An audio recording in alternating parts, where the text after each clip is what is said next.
नमस्कार दोस्तों, Aarav study point में आप सभी का स्वागत है। दोस्तों, इस वीडियो में मैं आपके लिए उन सभी क्वेश्चनों को लेकर आया हूं जो आपके 9 दिसंबर को रेलवे ग्रुप डी की परीक्षा की फर्स्ट पाली में पूछे गए थे। तो दोस्तों, वीडियो पर बने रहें और वीडियो को अंत तक ज़रूर देखिए। अगर आपका रेलवे ग्रुप डी का एग्ज़ाम है तो यह वीडियो आपके लिए बहुत ही इम्पोर्टेंट होने वाली है।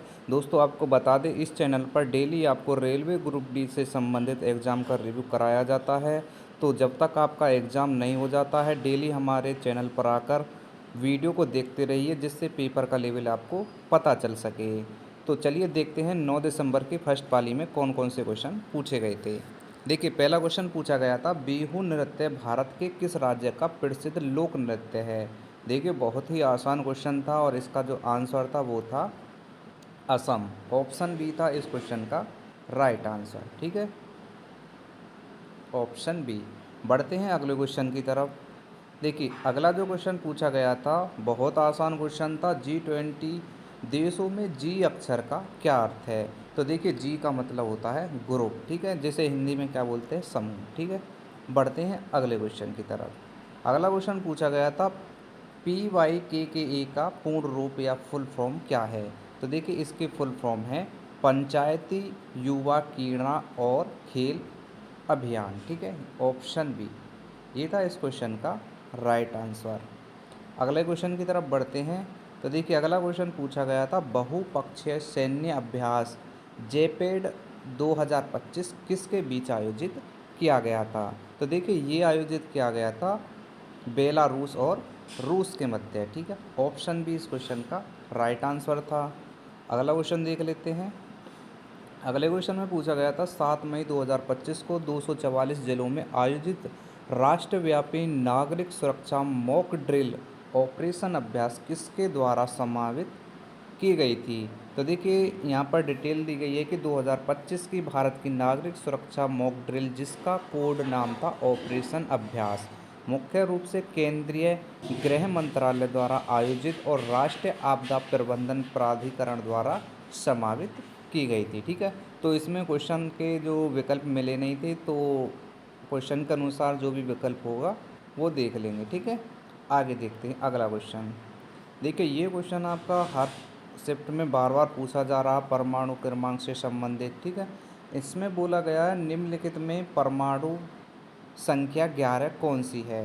तो देखिए, परमाणु संख्या जो 11 होती है वो होती है सोडियम की। ठीक है, राइट आंसर ऑप्शन हो गया आपका बी। देखिए, सोडियम का जो प्रतीक चिन्ह है वो है Na। ठीक है, ये भी बात आपको याद रखनी है, कभी कभी एग्जाम में आपको प्रतीक चिन्ह से भी क्वेश्चन पूछ लिए जाते हैं। आगे देख लेते हैं अगला क्वेश्चन। अगला क्वेश्चन आपका करंट अफेयर्स का था, Lawrence world sportsman of the year 2025 का पुरस्कार किसे दिया गया है। तो देखिए, इस क्वेश्चन का राइट आंसर था ऑप्शन सी, मोंडो डुप्लांटिस। ये इसको दिया गया है Lawrence world sportsman year of the पुरस्कार। ठीक है, आगे देख लेते हैं अगला क्वेश्चन जो आपकी परीक्षा में पूछा गया था। देखिए, इसका विकल्प नहीं मिल पाए थे, कोई बात नहीं, इसका वो देख लीजिए क्वेश्चन। हाल ही में भारत के केंद्रीय प्रदूषण नियंत्रण बोर्ड द्वारा नई ब्लू कैटेगरी बनाए जाने के कारण चर्चा में रहा ब्लू वॉशिंग किससे संबंधित है। तो देखिए, ब्लू श्रेणी को EES गतिविधियों के एक उपसमूह के भाग के रूप में पेश किया गया है, जैसा कि खाद बनाना, बायोगैस संयंत्र, सीवेज उपचार और सामग्री पुनर्प्राप्ति सुविधाएं। ठीक है, तो विकल्प मिले नहीं हैं, लेकिन क्वेश्चन आपको याद रखना है कौन कौन से क्वेश्चन परीक्षा में पूछे गए थे। आगे देखिए अगला क्वेश्चन। यहाँ पर दिया गया है कि वेग समय ग्राफ में जो क्षेत्रफल होता है वह क्या दर्शाता है। तो देखिए, यह दर्शाता है विस्थापन।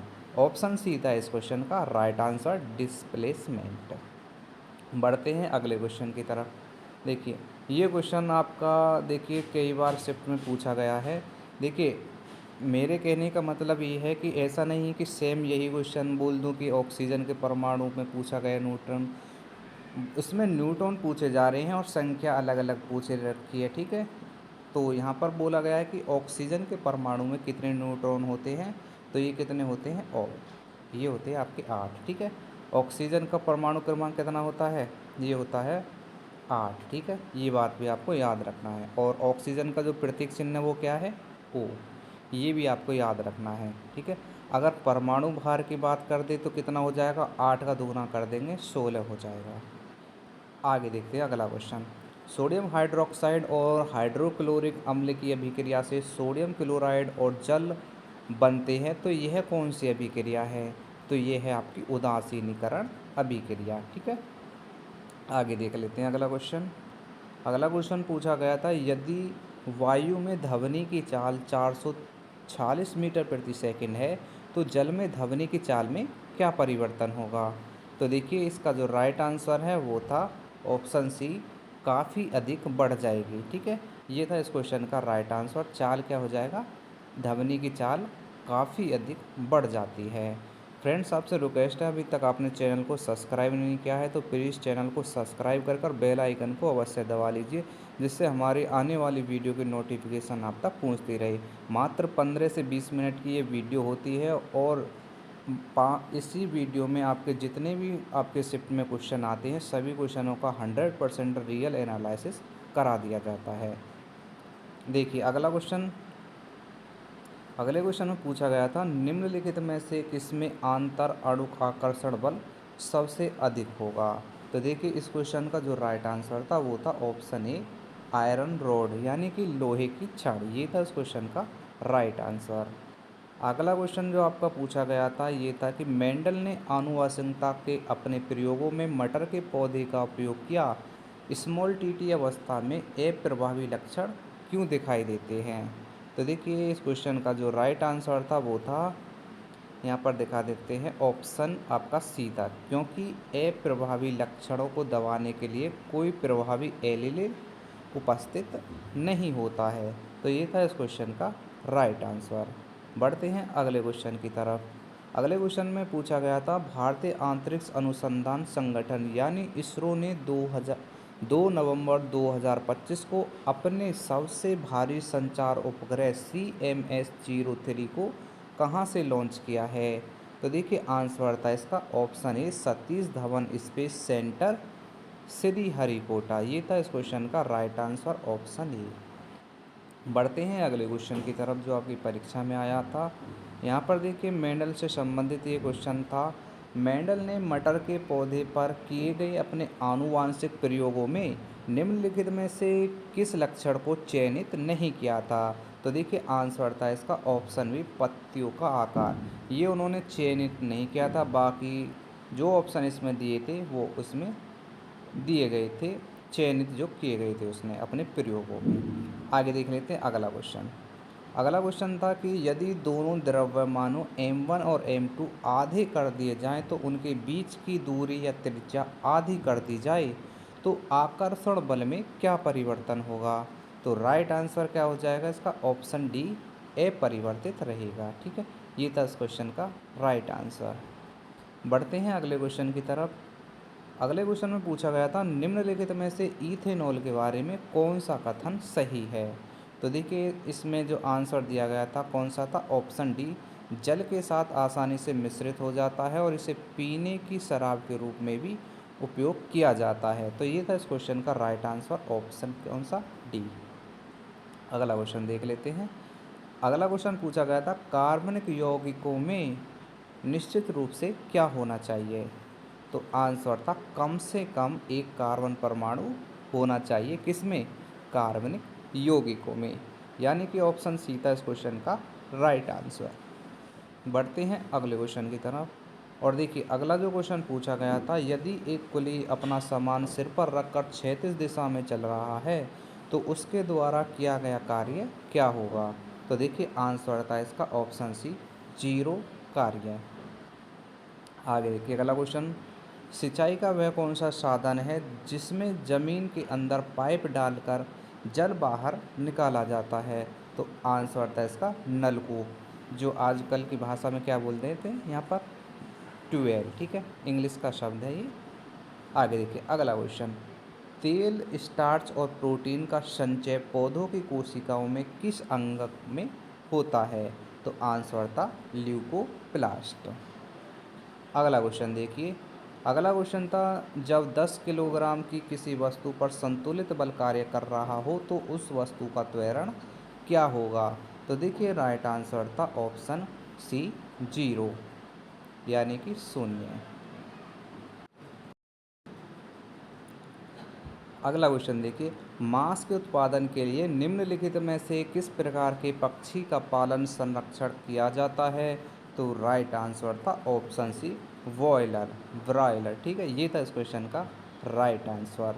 आगे देखते हैं अगला क्वेश्चन। देखिए यहाँ पर थोड़ी सी डिटेल दी गई थी। यहाँ पर बोला गया था ब्रॉयलर मुर्गियों की वह नस्ल या श्रेणी है जिसे तेज़ी से बढ़ने और अधिक मांस उत्पादन के लिए पाला जाता है। ठीक है, तो ब्रॉयलर भी एक प्रकार की क्या है, ये मुर्गी की खेती नस्ल, सॉरी। आगे देखिए अगला क्वेश्चन, स्मूथ एंडोप्लाज्मिक रेटिकुलम और रफ एंडोप्लाज्मिक रेटिकुलम यानी ईआर के बीच मुख्य अंतर किसके कारण होता है? तो आंसर था ऑप्शन सी राइबोसोम इस क्वेश्चन का राइट आंसर था। आगे देख लेते हैं अगला क्वेश्चन, कौन सा भारतीय नौसेना जहाज 5वें संस्करण के बहुराष्ट्रीय अभ्यास ले पेरियोसिस में भाग ले रहा है? तो आंसर था आईएनएस मुंबई। अगला क्वेश्चन देखिए, अगला क्वेश्चन था रेखित पेशियों के बारे में निम्नलिखित में से कौन सा कथन सही है? तो आंसर था ऐच्छिक क्रियाओं को नियंत्रित करती है। ये था इस क्वेश्चन का राइट आंसर। बढ़ते हैं अगले क्वेश्चन की तरफ। अगला क्वेश्चन था जब उत्तल लेंस के सामने कोई वस्तु फोकस पर रखी जाती है तो अपवर्तन के बाद किरणें कैसे निकलती हैं? तो आंसर था मुख्य अक्ष के समांतर, यानी कि ऑप्शन डी था इस क्वेश्चन का राइट आंसर। यदि वस्तु फोकस पर रखी जाए तो अपवर्तन के बाद प्रकाश किरणें मुख्य अक्ष के समांतर निकलती हैं। इस स्थिति में प्रतिबिंब अनंत पर बनता है।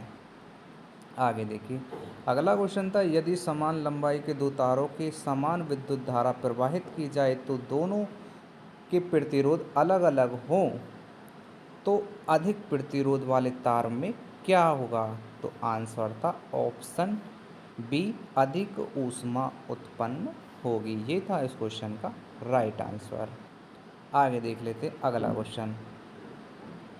अगला क्वेश्चन था समान पदार्थ से बने दो तारों में किस तार का प्रतिरोध सबसे कम होगा? तो आंसर था ऑप्शन ए छोटा और मोटे तार में सबसे तार का प्रतिरोध कम होगा।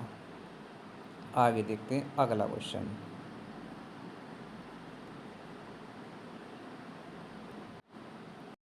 देखिए अगला क्वेश्चन था ये था अगला क्वेश्चन, निम्नलिखित में से पूर्ण रूप से विभेदीकरण किस प्रक्रिया में होती है? तो आपके यहाँ पर 3 विकल्प दिए गए थे और चौथा विकल्प यहाँ पर दिया नहीं था। और आपको बता दें यहाँ पर इस क्वेश्चन का देखिए आंसर क्या था कि पूर्ण रूप से विभेदीकरण की प्रक्रिया कोशिका विभेदन में होती है। ठीक है, और जहाँ पर भी ये इस विकल्प होगा यही इस क्वेश्चन का राइट आंसर हो जाएगा। ठीक है, तो कमेंट बॉक्स में आपको बताना है अगर आपको इस क्वेश्चन का विकल्प आपको पता है। तो देखते हैं कौन कौन स्टूडेंट इसका जवाब दे पाता है। तो फ्रेंड्स ये थे आपके 9 दिसंबर के रेलवे ग्रुप डी की परीक्षा में फर्स्ट पारी में पूछे गए क्वेश्चन। तो वीडियो को लाइक करें और ज़्यादा से ज़्यादा शेयर करें और इसी प्रकार का 100% एनालिसिस पाने के लिए हमारे चैनल को सब्सक्राइब कर बेल आइकन को अवश्य दबा लीजिए, जिससे हमारी आने वाली वीडियो की नोटिफिकेशन आप तक सबसे पहले पहुंच सके। तो फ्रेंड्स मिलते हैं फिर नेक्स्ट वीडियो में। देखिए ये 9 दिसंबर का आपका एनालिसिस था, अभी ये फर्स्ट पाली है और कुछ समय ही बाद हम आपको जल्दी ही सेकंड पाली और थर्ड पाली का एनालिसिस करा देंगे। थोड़ा सा टाइम कम था इसलिए हम 9 दिसंबर को नहीं करा पाए थे। आज 10 दिसंबर में तीनों शिफ्टों का एनालिसिस करा रहे हैं और इसके बाद ही आज जो आपकी 10 दिसंबर को ये परीक्षा होगी उसका भी एनालिसिस आज हम साथ के साथ करा देंगे। ठीक है, तो मिलते हैं फ्रेंड्स नेक्स्ट वीडियो में, जब तक के लिए जय हिंद जय भारत।